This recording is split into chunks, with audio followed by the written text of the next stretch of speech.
Ladies and gentlemen, thank you very much, and thanks again to Carrie Lam. Obviously, a lot on her plate at the moment, and we're delighted she found the time to return to the Asia House Future of Trade Conference.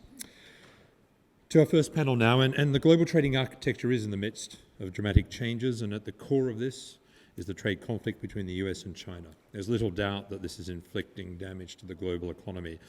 But there are many other factors at play. There's a turmoil in Hong Kong, and as you heard the chief executive say, now technically in recession.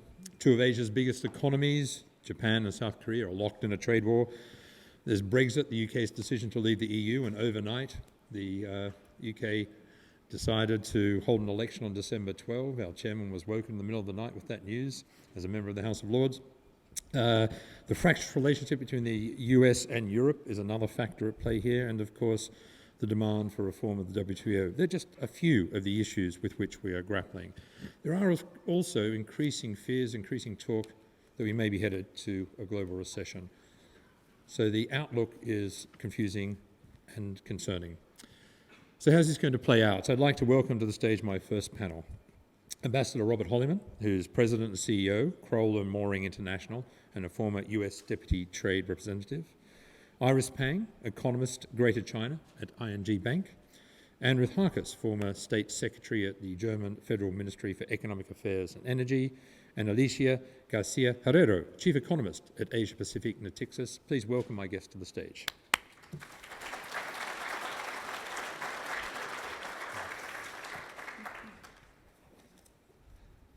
Well, thank you all for being here. It would be remiss not to start by getting your views on the Chief Executive's speech. Very upbeat about Hong Kong retaining its place in world trade and retaining its position as a global financial hub, despite the problems, which are well documented. Ambassador Holleyman, let's start with you. What's your take? Well, I think Mrs. Lam correctly identified all the reasons why Hong Kong, even in a time of challenge, has structural advantages in the world of global trade. I think there's something like 8 free trade agreements that Hong Kong has, 21 investment partnership agreements, some of which you talked about. That's an asset, both in the short term and the long term. Okay. And Ruth? I felt encouraged by 2 messages in Madam Lam's speech: the message of resilience of Hong Kong as a place of a privileged trade and business, and her message of inclusiveness, going forward with a policy that will try to address Hong Kong's grievances and return the territory to its status. Let me just mention just one figure: 60% of direct investment in and out between Europe and China goes via Hong Kong. That should explain the specific relevance of this territory to us. Iris Pang. The role of Hong Kong to bridge China and the rest of the world remains unchanged, even given all the social activities and also the trade war. Although we have seen that trade volume has shrank and also retail has suffered, but the role of Hong Kong to bridge China in and out activities with the rest of the world hasn't changed. So you share the Chief Executive's upbeat view on China and Hong Kong retaining that key position as a major financial hub? Yes, but of course, we have to recognize that during the trade war, trade volume in Hong Kong as well as in China has gone down quite a bit, and the social activities also affect the retail sector. These things are facts, yeah. But the role of Hong Kong structurally hasn't changed. Alicia, again. Well, it was very encouraging, as we heard, and I was very pleased to see that Hong Kong is very important for the world as a founding member of the WTO, which also means that Hong Kong could play a role in the reform of the WTO as an add-on to what the Chief Executive actually said. And on top of that, Hong Kong's major financial role for the mainland. So one of the figures, the 60% in and out, outbound and inward foreign direct investment, could actually be expanded to something that the chief executive also mentioned, which is that Hong Kong has not shut its door, no matter what we've seen so far, in helping Chinese corporates finance themselves. Yeah? We have still an IPO market open. We have massive bond issuance still happening.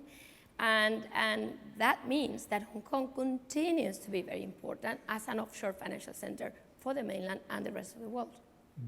Okay, let's move on to US and China, the big game in town that has been driving the political agenda, the global agenda for several years now. Latest headlines are that there's close to some sort of phase one deal, but it doesn't really seem to hit the key problems. Robert Holleyman. Well, the phase one deal is widely expected to be signed in Santiago at the APEC summit in mid-November. I think most accounts say that that will yield some relief, specifically some new policies in China that will be beneficial to the U.S., will provide some relief from the hemorrhaging in the loss for the U.S. agriculture community of their exports to China, which hit a high of almost $22 billion U.S. exports in 2016 that dropped to about $8 billion. Now I think it's maybe back up to 12. So to try to reinstate that, President Trump has said that China has committed to double its prior highest years of imports of U.S. agriculture. But that remains to be seen, and quite frankly, even if that is on the outlines of the agreement next month, that will not be measured for another 1 to 2 years to see whether that's the case. So I describe this really as an important effort to try to reduce the conflict, to try to begin to reset normal negotiations. But at the end of the day, there's nothing about this phase one agreement that addresses the underlying questions that the U.S. put on the table when they started this action, which is to ensure there's parity for U.S. technology companies and others who wish to do business in China. That requires systemic reform in China. I don't think anyone expects that to be part of this phase one package. So yes, it's good that we're making progress, but there's a long way to go, and my guess is that that will not be finally determined until either a second term for President Trump or the first term of his successor. Do you share that view, Anne Ruth, that this is a step in the right direction, but a long way from resolving the underlying issues? I absolutely do. I think it is, for markets, it is an important step because markets globally are waiting to understand in which direction we're going. I also like the point that to quite a degree, the trade friction and the trade war is about understanding parity in the technology and coming to a sense that both Western economies and China, who has again entered the global stage, will come to an acceptable level of transparency when it goes about technology. I was saying, what happens after phase one? Assuming it's signed in Chile, and there's talk that President Xi and Trump will meet and do the deal, and it'll be very, very, very positive. But what comes after that? Because that's the big road, isn't it? That's the long road. To answer that question, we have to know what is in the phase one deal first. Yeah, I expect that there will be some buying of U.S. agri. The rumors now is actually half from the first rumor. So from 40 to 50 billion, now skimming to 20 billion.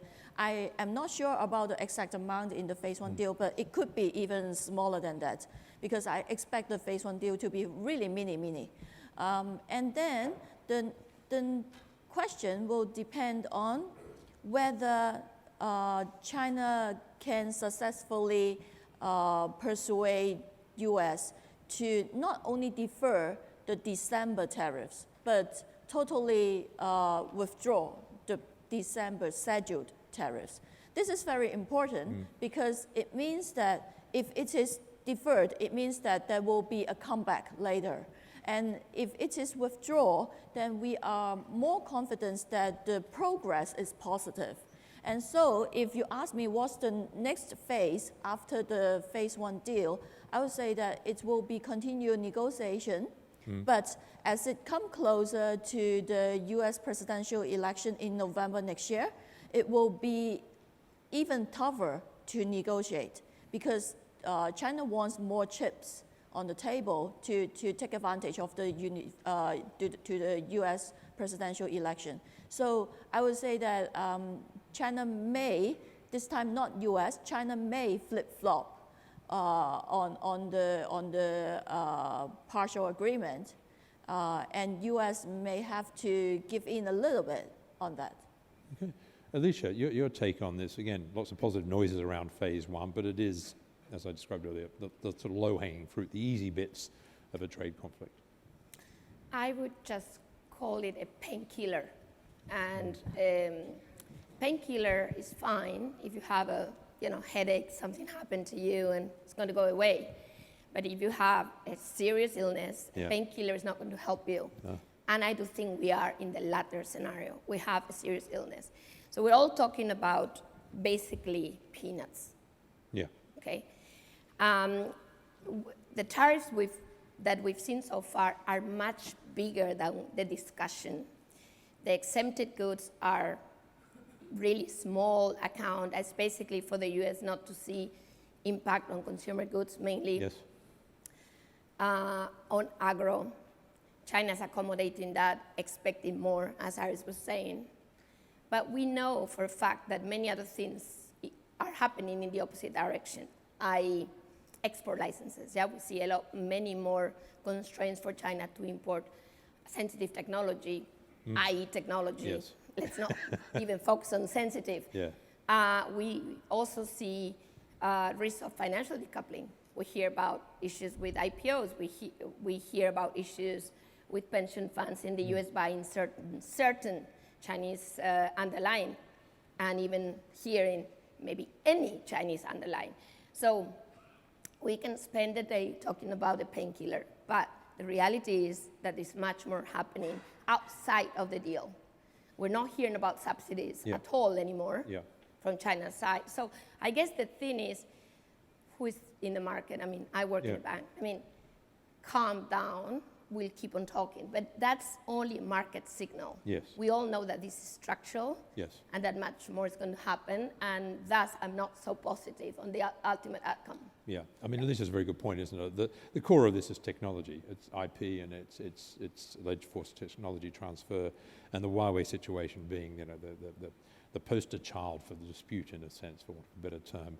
Well, and I'll say, and the dispute started before these recent activities around Huawei. So, if anything, what was already a difficult ask for the U.S., and I'm not saying whether, I think at the heart of what the U.S. was complaining about was very legitimate complaints, but it was already a difficult ask for China that has become even more difficult with intervening activities, and I think that's what we see at this point. Yeah, yeah. And Ruth, technology being a key part of it, and there seems to be no easy solution to that without structural change in China, and why would China race through structural change to accommodate the US?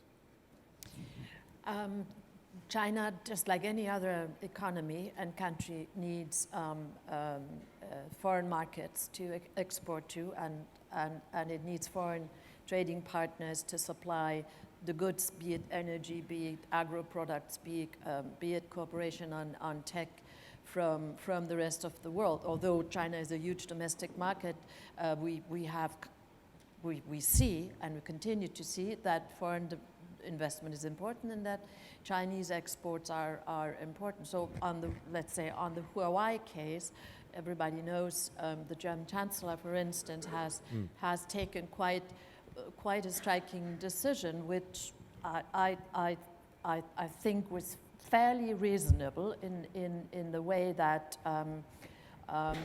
we we need to find ways to master technology and to control technology, and it cannot be done, an essential technology, and that cannot be achieved by excluding technology partners from future cooperation.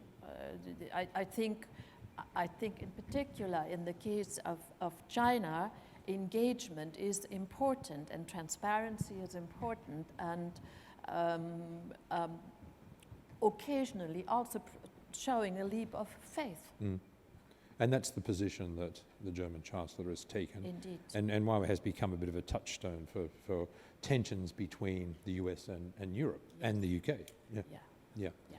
Iris, again, the technology question, we talked about what after phase one, and you talked about China taking perhaps a more robust line ahead of the US election.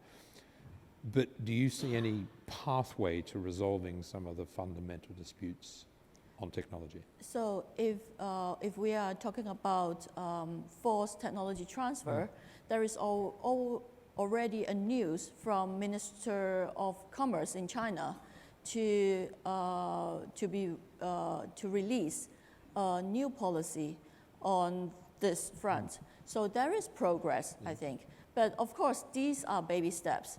I think that they are only rephrasing what they have already in the existing policies. But one thing I want to raise is that when US high-profilely stopped the businesses between Chinese technology companies and US technology companies, there is moments that the Chinese technology companies are forced to invest in their own R&Ds to substitute imports. And this, I don't know whether is what US really want to see, because this actually speed up China's technology advancement when the world is actually more open source, more sharing, of course it's paid sharing. I would say that the trade war has changed the speed of China's technology advancement. Even the trade war stopped altogether, China's technology companies and the Chinese government itself will have a worry that this will come back. Yes. And they will actually force themselves to reinvest more. Alicia, are you seeing that, an acceleration in Chinese R&D in technology as a result of the tension and the companies being singled out? Let me backtrack a second. I think China's acceleration in R&D happened before the trade war. Yeah. And if you ask me, I think China was already probably seeing what was going to happen. You know, if you're becoming literally bigger than the hegemon, you know that this could. Yeah. I mean, historically, we all know what this means. So we actually conducted some recent analysis on China's vertical integration, degree of vertical integration, and the results are quite astounding with input-output data, because what we see is that China has massively integrated vertically in a very asymmetric way, which I mean to say is that China has reduced its imports of intermediate goods from the rest of the world, Germany, Korea, Japan, and has actually massively increased its exports of intermediate goods for other countries to re-export. This is the essence of the value chain. So China has already moved up the ladder. Our data goes from 2014 to 18. So the causality, what I'm trying to say is that the causality might actually be reversed. Maybe we are reacting to China's having moved up the ladder, we mean in the West, in the US. And now the question is, to really answer that question, will China, whether will China try to speed up is obvious, because it's started already. What is not obvious is whether China will manage to speed up further. And what I mean to say is, where are the bottlenecks? Does China have big enough holes in that ability to move up the ladder by halts, meaning need to actually continue to import or depend on foreign direct investment in China, producing those semiconductors, to say, to mention a very important sector, which will now strangle that ability for China to move up the ladder. That's the key question, because talking about whether China intends or actually tries to do so is really But what is your view? already there. So, so I think China does have issues with some sectors. Yeah. And now, therefore, the question is, will China manage? How much opposition, how much constraining, how much, how difficult we will make it, we mean in the West. Yes. Yeah?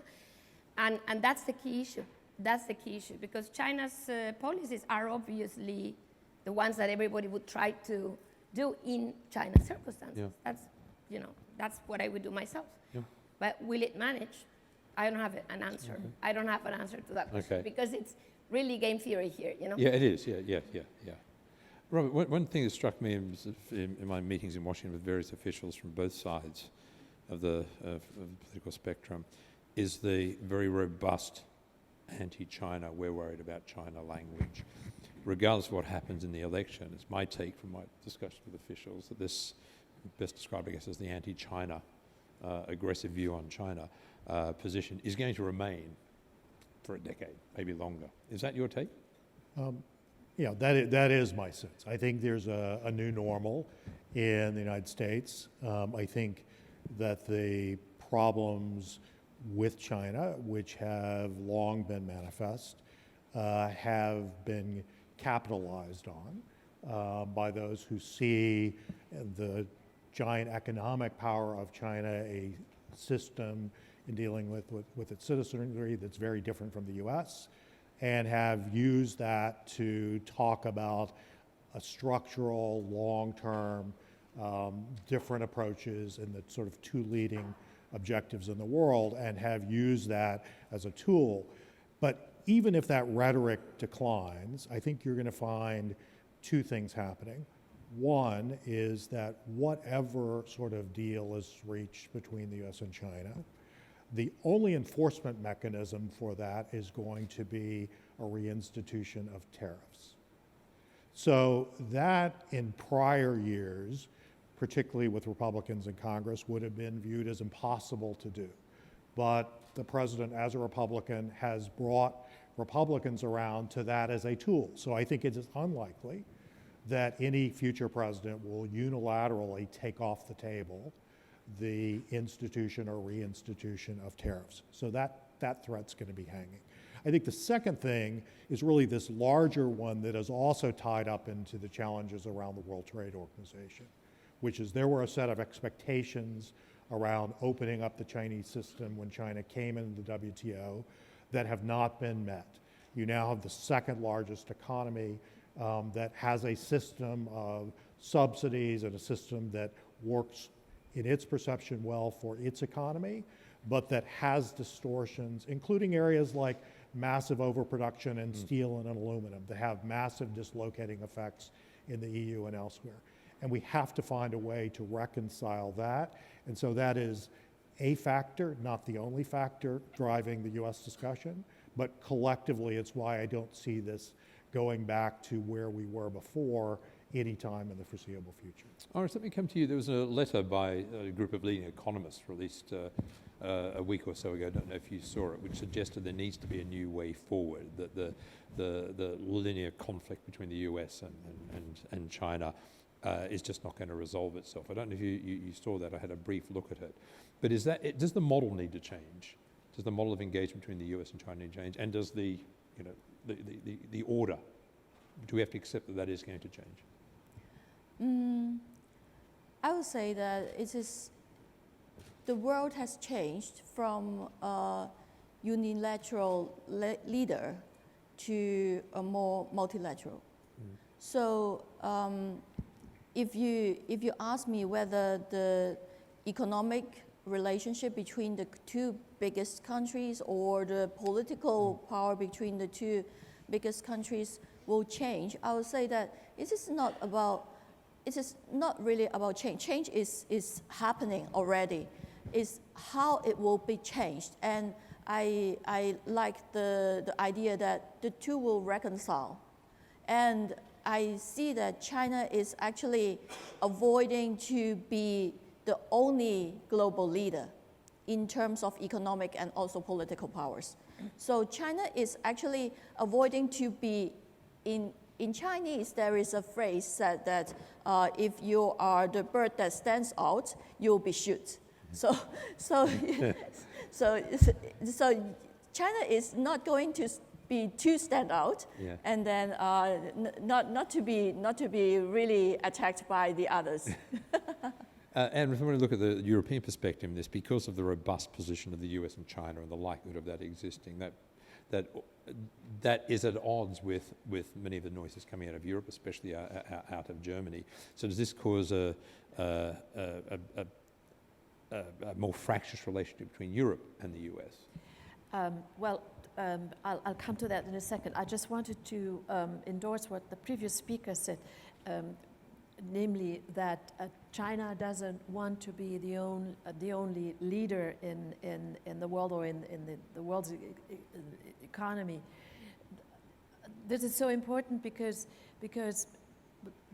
the dispute is about technology, as we all agreed, but it is also about understanding China, which has been on the table for the last 200 years or so, and we find ourselves in a new phase because China has started to open up, at least in terms of economic engagement around the world. It's not only about understanding technology and who will achieve technological supremacy and on what conditions, but it is also about, do we want to engage with China and on what conditions, and are we hopefully not making the mistake that China is considered only as an enemy, and we're losing the chance to shape the relationship going forward. Now, on your question, of course, Europe and certainly the German economy finds itself caught in the middle of this particular long-standing trade dispute.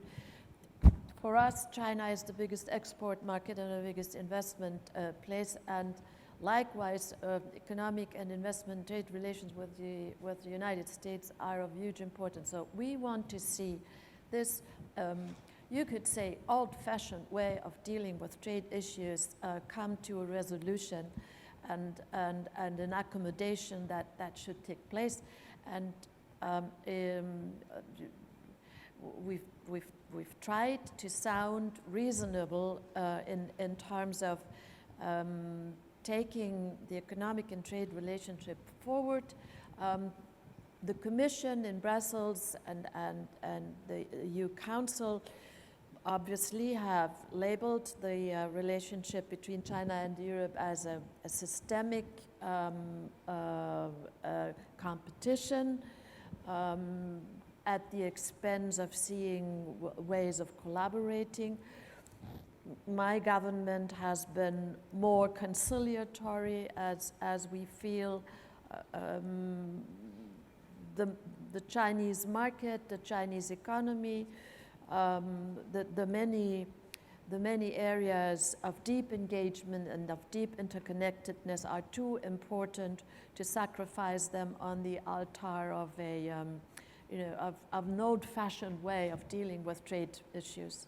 So we want to see the trade frictions come to a conclusion, and we need to move on because both Europe has economic growth issues. China's growth has been hit by the trade dispute.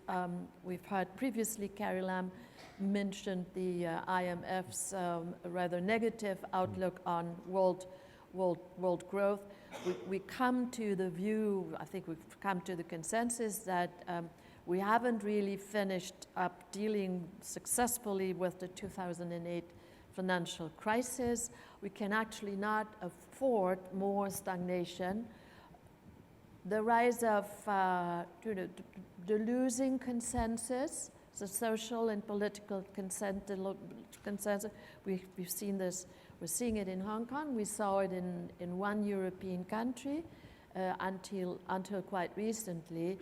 they all point to the need for the political class and governments and responsible businesses to find ways forward to encourage growth, to encourage investment, and to encourage a robust model of economic activity. Alicia, the ASEAN countries, and we do a lot of work with and in ASEAN countries, and some of the governments are concerned that the US will say, pick a side, it's us or it's China. How does ASEAN position itself in the midst of this trade dispute? Clearly the economy is being hit by it, but in the geopolitical picture, what are they doing and what should they do?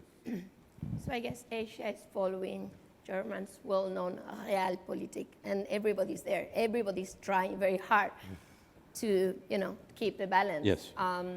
Asia in particular, because it's basically in China's sphere. So it's extremely important for Asia to stay in between this crossfire. However, this is going to be increasingly difficult for any country in the region, let alone Europe. And this is so because we're getting into the security mode. Yes. And that's why, once we get there, any economic rationale becomes second order. That's why it's going to be very difficult for Asia. Having said that, I want to go back to this idea that Asia is actually, if I may say, in the long run, bigger than Europe. Yes. Meaning Asia has, and we see that very clearly with the global value chain, its own size outside of China to integrate. Yes. So when you look at the integration of value chain, it's actually speeding up enormously within ASEAN. And many of these countries are reducing their integration with China. Not because they don't import from China, which, as I tried to explain before, they do enormously, intermediate goods, substituting, unfortunately, those of Europe, those of the US. But they export less and less. This is Korea, Japan, even Taiwan. So basically what is happening is that in the light of that very asymmetric mode in terms of value chain with China, they're creating their own market. And this is very important for ASEAN. That's why I'm very, very bullish on ASEAN, because it has the size, no matter what happens in a way, to create its own market. Yes. And the real question mark for me then is Europe, because Europe's value chain, we like it or not, is decreasing in size. Our regional integration, trade integration, we've always been very keen on, is shrinking for China's benefit. We are more and more dependent on China. And in itself is not a problem in a normal world. But of course, in a world where you have to take sides, this becomes an issue, even for Europe. So will that drive ASEAN integration even more rapidly, the tension between the US and China? I mean, it is a huge market with enormous potential, and there's a lot going on there, but there's still quite a way to go in terms of ASEAN integration. Is this sort of the conflict between the US and the no clear sort of end game there likely to accelerate that integration? So just to clarify, the level of integration in Europe is much bigger than ASEAN. no, the level is the change that worries me. Yeah. Is the change. I hear many companies, many clients of us saying, we're big exporters, we need to basically deal with this. We need to create two ecosystems. That's Europe's approach. But that forgets its own single market. My worry is our own single market in Europe.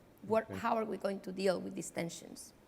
Yeah, I'd say what I think is the opportunity in this, and I think the ASEAN question really brings it to a head, and particularly for us here in Hong Kong, which is what happens in a data-centric world. Yes.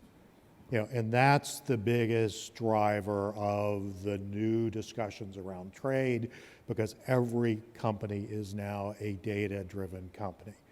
And what we are seeing is a Chinese approach to data, which is highly restrictive and state-controlled. What we see in the EU is an approach to data which is not state-controlled, but it is a very rigid structure around dealing with data.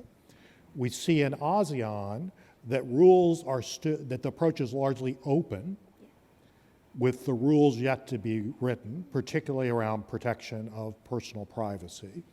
And then we see Hong Kong, which probably has the model approach to data for any economy in the world, which is one in which data flows, one in which they are striking agreements with ASEAN and other economies. But the new Australia-Hong Kong agreement has the most forward-looking provision on data transfers, particularly for financial institutions and the role of regulators of any economy in the world. And so I think that as you look as data being a new credential and an asset, you see an ability for a shift, and the US, I'll say, is some sort of hybrid. More open, clearly, than the EU, much more open than China. But the companies have the data in the US. But the companies have the data, but increasingly that data is global. And for financial institutions and others, the model that Hong Kong is setting and the model and influence that Hong Kong has in ASEAN is, I think, the wave of the future, and that's where the markets are. And so if we talk about future trade issues, those are the issues we should be thinking about, and those are also issues where Hong Kong, since we are here, has fundamental structural assets that they bring in the trade discussions that stand out well above their neighbors.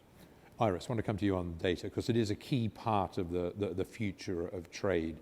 And Robert summed up beautifully is that state-controlled in China, ASEAN yet to be decided, Hong Kong very open, Europe notionally it's in the hands of individuals, and in the US probably the big companies. How does this have an impact on trade going forward? Where does data play into this?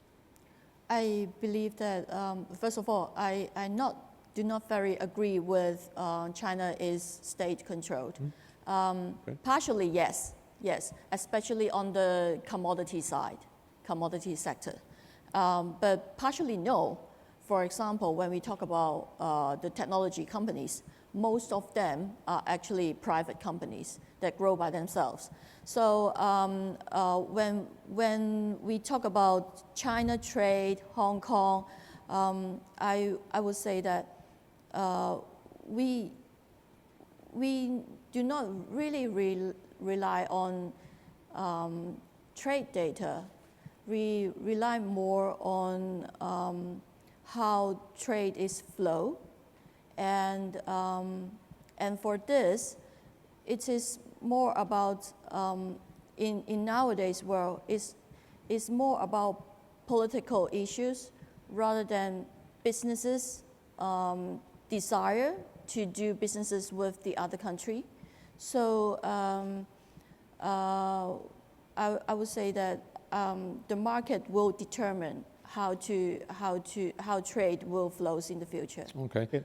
Can I just clarify? When I talk about state-controlled data, I was not talking about state-owned enterprises. I was simply talking about the very clear position of China to control the way its citizens and others get data and how that information flows. And that then has impact on the company. So just to sort of clarify. Sure. On this front, I also agree only partially. Sorry. Feel free. Because as far as I know, although there are some state-controlled on some applications, for example, mobile applications, and on how people react, but for most of the day, if you don't really cross the line, and when I talk to expats in China, they know where the line is. If you don't really cross the line, actually they are very free to do anything, just like in Hong Kong. So yes, if you live in China for more than 5 years, you get to know how to do this. So you've got secrets in how to do this. It's not secret. It's not secret. So, for example, I have a journalist friend who stationed in Beijing. She always used WhatsApp to call me. And the first time she called me, I was so surprised that she used WhatsApp, not WeChat. And I asked her, why can you use WhatsApp in China? And she said that actually the company itself can apply for the use of WhatsApp. in China. So it is, I think it is some administrative measures, but it is not totally cut off, okay? Yeah. Okay, but I want to get into ASEAN because a lot of ASEAN countries, developing countries, try and develop their digital economies. Makes a huge amount of sense. You know, they have none of the legacy systems or big players, mobile technologies, lots of small businesses, but data is a big part of that, isn't it? And in terms of driving trade. So do you see data as very high on the agenda in terms of importance of developing ASEAN economies? Yes, absolutely, but it's going to be very hard. I mean, put it this way, we've seen a lot of acquisitions already of e-commerce companies, Lazada by Alibaba and many others, to basically, you know, kind of conquer the market before it even starts and develops its own regulations. Yes. So the thing is, as we move to data and e-commerce, economies of scale become the key issue. Yeah. And that's where, when we have these discussions in Europe as to, you know, state ownership and everything you just discussed, which I'm going to go back to, because the more a sector is driven by economies of scale, the less we can argue who cares about subsidies, you know, that is subsidizing our consumers. Why? Because it's all about one marginal consumer, one more consumer, which will make you marginally stronger in that market. So this is why this is very, very important. In other words, ASEAN is there, it's a wonderful market, but everybody knows that. And by the time they actually develop their own companies, it might be very late, because economies of scale are the key game in this sector.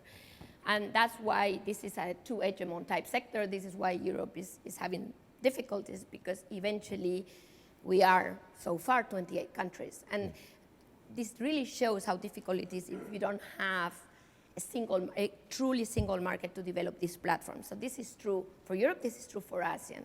Countries being bigger, Indonesia being the most obvious example. There you go, Lazada was already acquired by Alibaba. So it is going to be very difficult in that specific sector, much harder than in others, because economies of scale are too important, and China's pockets are full.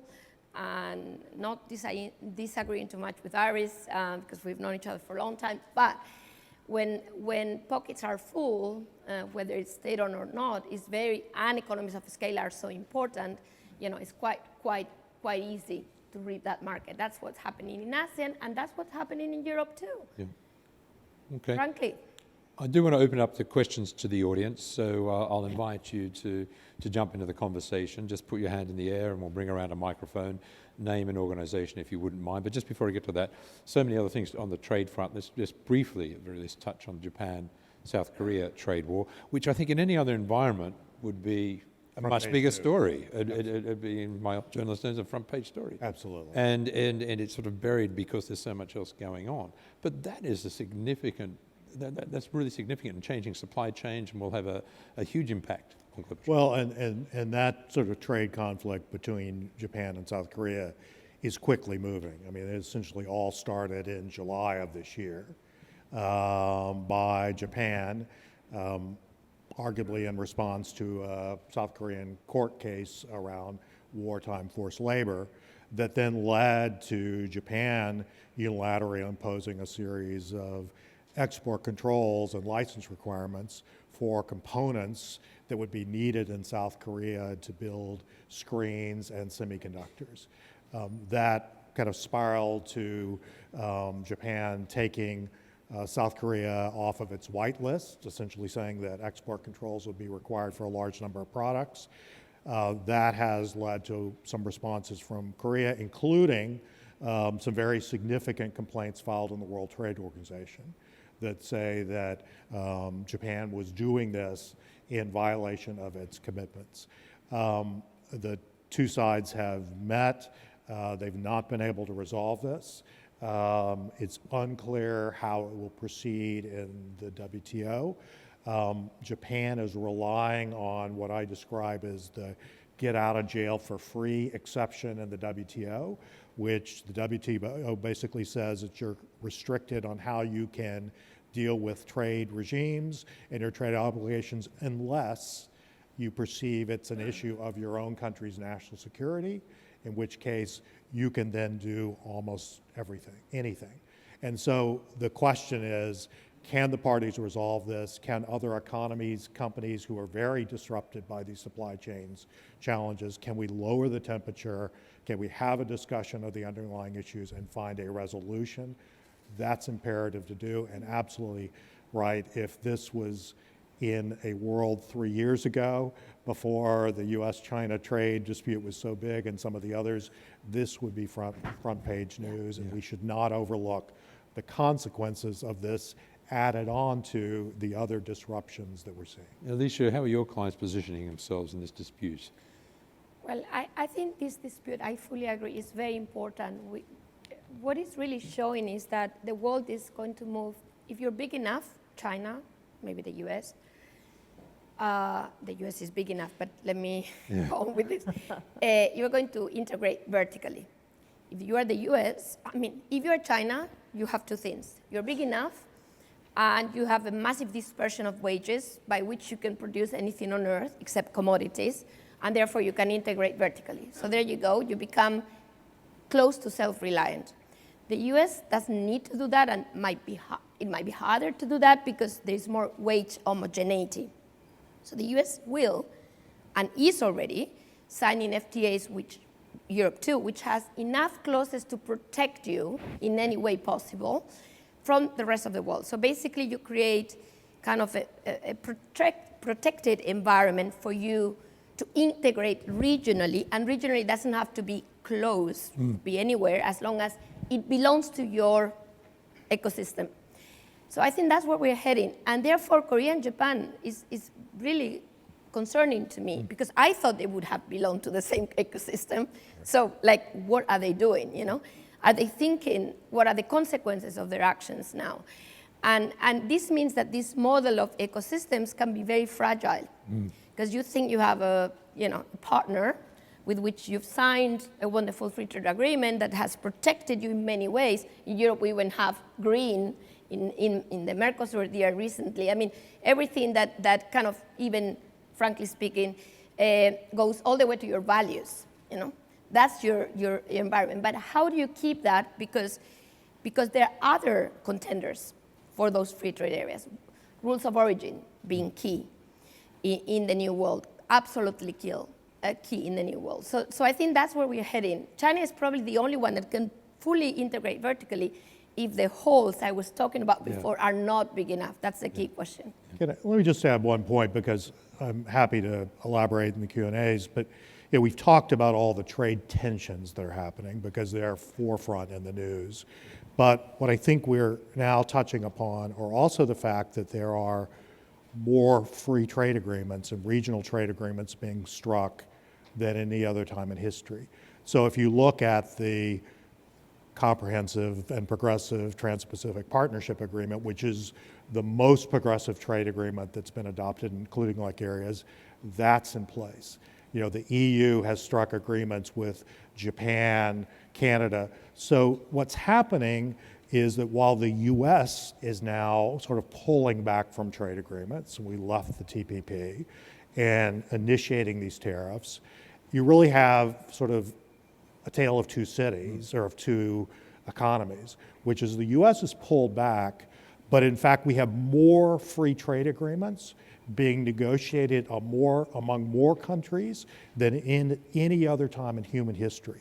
So that's actually opening up more opportunities for supply chains. And so companies are rethinking this, in part because of the conflicts and the tariffs, but they're now looking at it as a time of opportunity. And I think in the future of trade, we also need to keep focusing on those opportunities, not just the very real challenges which we live with today. And Ruth would be remiss not to talk about Brexit,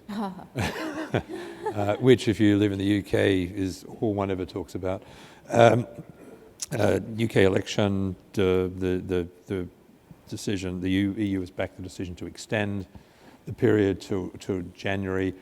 This is a major disruptor to world trade, but in that time, the EU seems to have accelerated its negotiations of free trade agreements. UK is talking about new deals. Is this a big part of the reshaping of that trading environment? Well, let's say I hope that in 2020 and going forward, we will indeed, as Robert said previously, find ourselves in a new, in a new conversation about how the EU and the UK will shape their economic, investment and trade relationship going forward after the conclusion of Brexit.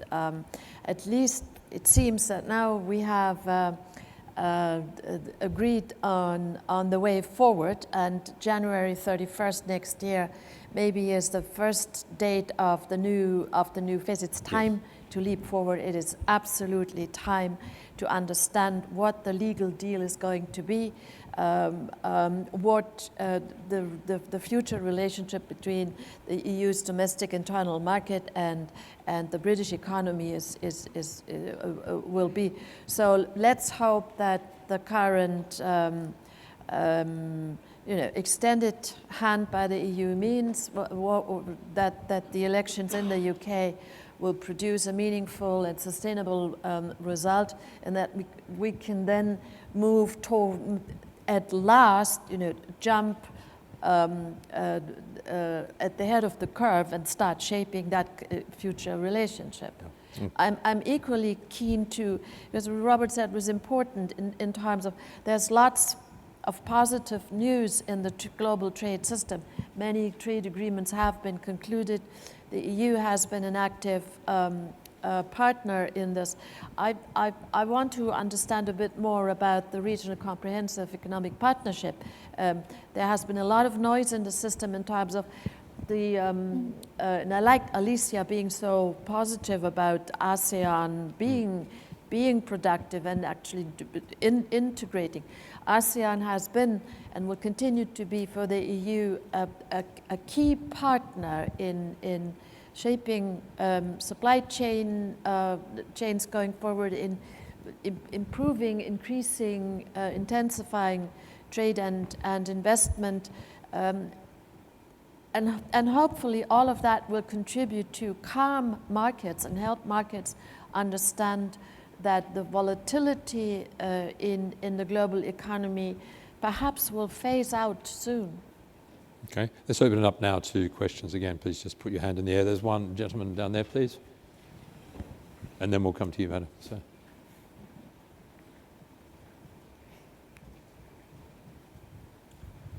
Good morning. My name is Wolfgang Niedermark, representing German Industry and Commerce, and I'm a little bit surprised that we are not talking about Belt and Road so far. CE has mentioned it. 2 years ago, everybody was only talking about Belt and Road. It's not an infrastructure initiative as such. It's of course about opening up new markets in Africa, in Central Asia, in Southeast Asia, and so forth. So talking about future of trade today, I would have expected that Belt and Road is a crucial element here. And is this story already over? Is it decreasing? Is it a story of the past? And what is your take on the panel? I would be interested, for example, in Alicia's view on that. Just in our defense, we have a whole section on infrastructure and Belt and Road in the final panel. So stick around for that, because you're getting the first question. But we should talk about it, because it is a game changer in terms, a potential game changer in terms of trade, but also it's a major geopolitical story, with the US accusing China of exerting its influence on the world and coming up with an alternative strategy, the Indo-Pacific strategy. So again, let's go through it. The importance of Belt and Road in terms of the future of trade. Iris. Yes, actually, you are right that the Belt and Road situation has changed, but it is changed for the better. It is now at another stage. The first stage that 2 years ago we talked about a lot on Belt and Road, because it is at an investment stage. So there are a lot of China outbound investments along the Belt and Road economies. Now, those investments has already rooted in the economies, and now it is the second step that production has begun in the Belt and Road, and manufacturing has begun in Belt and Road economies. And they are actually starting to export some of their products, although their products may not be at the high end, but you know that there are all kinds of customers in this world that needs all different degree of qualities of products. And they are producing for themselves and also for their own ecosystem, as Alicia described it, so for their own region. So this is actually into another stage. And I hope that there will be more interaction between Belt and Road economies and the rest of the world. This is what actually China first think of the idea of Belt and Road. So let's see how it goes, and let's see how the last panel discusses. Okay, Robert? Yeah. Look, there'll be another panel discussion on this. I'm off to the East Asia Summit and in Bangkok, where there is the Indo-Pacific Business Forum. Yeah. So I think the U.S. is trying to put alternatives out there. What I would hope is that the Belt and Road Initiative, which has many inherently good elements, is sufficiently transparent and open so that enables both Chinese participation, but sort of more broadly in the global community. Yeah. And I think that hopefully is what we end up seeing. But I'll let it to others on the panel speak to it. And we are going to be coming to that a little later on in the day. And as Carrie Lam said, it's an important piece of the future of Hong Kong as the connector, as the hub for Belt and Road. Yes, the ladies in there, please. Sorry, then I'll come to you, sir. Thank you. My name is Eva Valle. I'm the Trade Commissioner for the European Union in Hong Kong. I believe one of the biggest casualties of the current trade tensions that we have may be the World Trade Organization, which has been mentioned. And I think it should worry all of us, because despite the very big, safe network of free trade agreements that we're all negotiating, we all stand to lose a lot in terms of predictability and transparency. So I have two questions, one for Iris Pang, whether China will assume responsibility in the crisis that the WTO is facing right now and will engage constructively and actively in really reforming, and to Ambassador Holleyman, whether there are any chances that the US then doesn't throw away the baby with the bathwater and engages also constructively in reforming the WTO together with its trade partners and allies. Thank you. Very good questions. Iris. I haven't heard of anything about China not actively participating in the WTO. Actually, I believe that, as Robert said, US is now holding back a little bit.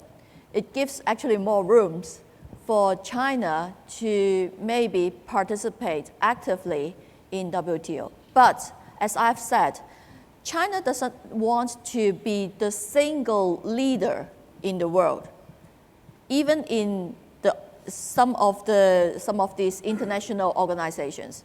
So I would say that I expect China to actively participate, but not to dominate the WTO structure. Robert. I think the question you pose is fundamental, and there are two separate elements to it. They're related, but they're separate elements. One is that there is a crisis within the WTO that is, on one hand, because we are not putting new judges in place, appellate body judges, and the WTO will lose a quorum as of December of this year. So they will not be able to reach final decisions on appeals to resolve disputes between economies on failure to meet WTO rules. The US really started that dispute. The US believes that the appellate bodies have in the past strayed outside their rule-making, their authority.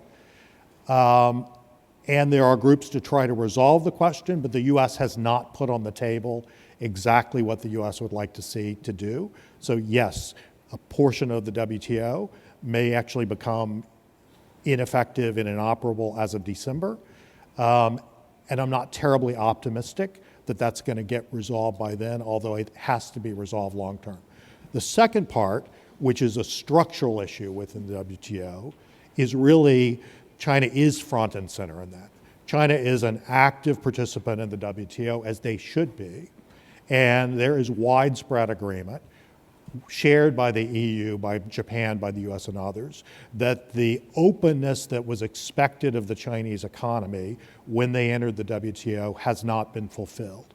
And you see the rise of subsidies, the rise of the importance of state-owned enterprises, the closed nature of investments within the Chinese economy that have distorted global markets.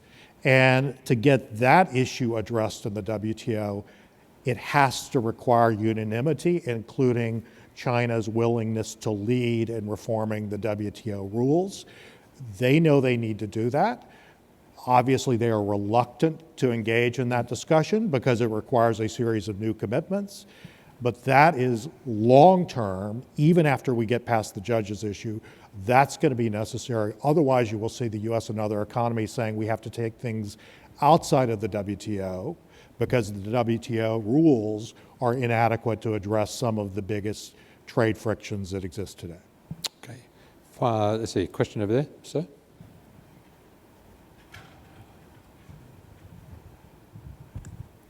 Hi, good morning. I'm Simon G. from Hong Kong International Blockchain and Financial Association. Central government of China just announced the DECP, the digital currency electronic payment, digital currency as a fiat currency. How the future trade of Hong Kong, the panelists here, react, and how the European or US government is going to react on the whole approach of China. Thank you. Should we start with you, Iris? Honestly, I have to admit that Hong Kong is a little bit late participating in this kind of cryptocurrencies and also digital currencies. So Hong Kong has to catch up, really. As I understand, HKMA is actually has done a lot of research on this, and they are considering this. So, as of now, hopefully, what China is doing, mainland China is doing, can actually pass on to Hong Kong and share it with Hong Kong. But this also depends on whether HKMA adopts this, because under one country, two systems, the monetary system in China, mainland China, and the monetary system in Hong Kong is separated. So let's see. Okay. Alicia. Yeah. Okay, so this is a very important issue. A central bank digital currency, especially for a central bank of the size of the PBOC, with massive trade and tourism within the region especially, could actually have enormous consequences for the region.